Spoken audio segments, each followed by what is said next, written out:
দর্শক বন্ধু ও কৃষক ভাইরা আসসালামু আলাইকুম। ঘুরতে ঘুরতে আজকে চলে এসেছি আমি আনন্দবাস গ্রামে।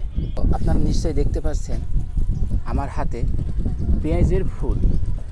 সেই ফুল থেকে কিভাবে বীজ সংরক্ষণ করা হয় সেই বিষয়টা আমি আপনাদেরকে দেখাবো বলে নিয়ে এসেছি। তা দর্শক বন্ধুরা দেখুন, ছাদের ওপরে শুকাতে দেওয়া হয়েছে, তো প্রায় শুকানো হয়ে গেছে। আপনার আসুন আমার সাথে একটু। এই যে বীজ প্রায় বের হয়ে গেছে, এই যে কালো কালো দেখছেন, এই যে কালো কালোগুলো হলো বীজ। তো আরও কিছু প্রক্রিয়া বাকি আছে, এই প্রক্রিয়াগুলো সম্পন্ন হলে আমরা বীজগুলো পেয়ে যাব। তারপরে আমরা ড্রামে সংরক্ষণ করে রেখে দেব। এই যে দেখুন, তো এবছরে ফলন খুব একটা ভালো হয়নি, তারপরে অনেক সুন্দর হয়েছে। দর্শক বন্ধুরা আপনারা খুব ভালো করে একটু দেখে নিন।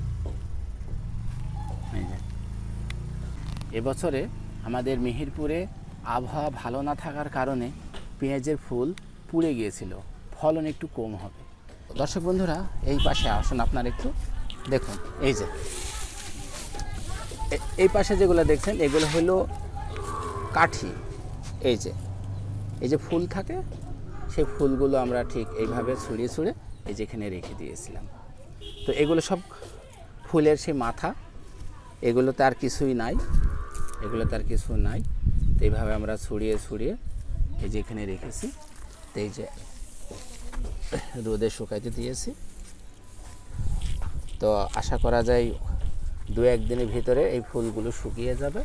শুকিয়ে গেলে আমরা এই কালো কালো যে বীজগুলো দেখছেন এগুলো আমরা পেয়ে যাব। তারপর আমরা ড্রামের ভিতরে রাখবো, ড্রামের ভিতরে আমরা সংরক্ষণ করে রেখে দেব। আমরা ভাদ্র আশ্বিন মাসের দিকে সেই ড্রাম খুলব এবং আমরা চেক করে দেখব যে বীজ ঠিকঠাক আছে কিনা, তারপরে আমরা বিক্রি করি।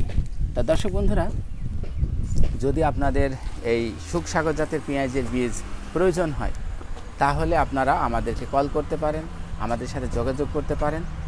আপনারা সঠিক মানের কৃষকদের কাছ থেকে সুখসাগর জাতের বীজ পেয়ে যাবেন। তো দর্শক বন্ধুরা আর কথা বাড়াচ্ছি না, ভালো থাকুন, সুন্দর থাকুন। দেখা হবে পরের একটি ভিডিওতে। আল্লাহ হাফিজ।